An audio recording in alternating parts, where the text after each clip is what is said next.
Ouais,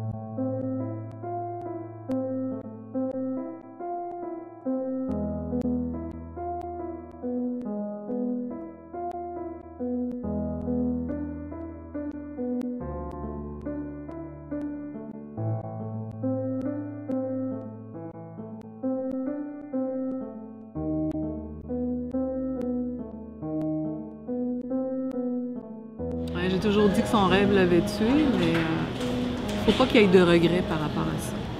C'est mieux d'avoir eu une vie comme on voulait que d'avoir traîné puis d'être passé à côté.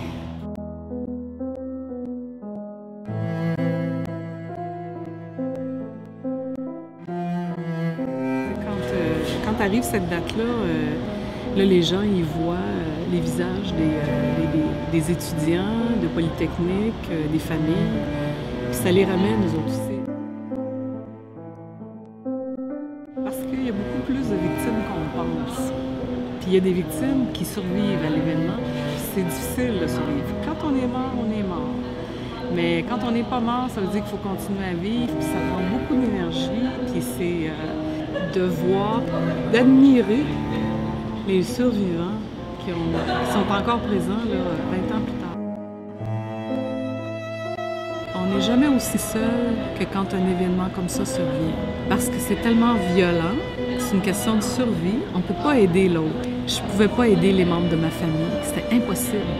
J'étais pas capable. Il faut rester là, en vie moi-même, puis m'occuper de mon quotidien. Là, ça me prenait chaque minute. C'était la même chose avec mon frère, c'est la même chose avec ma mère.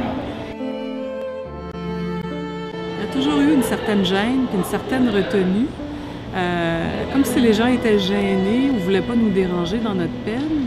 Puis ils nous regardaient, mais ils ne nous parlaient pas beaucoup. Puis là, cette année, là, tout le monde parle, tout le monde parle.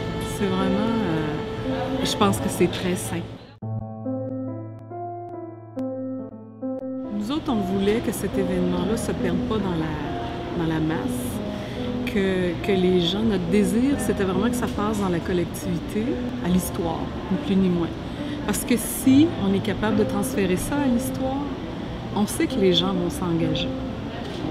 Puis que c'est là que ça va changer.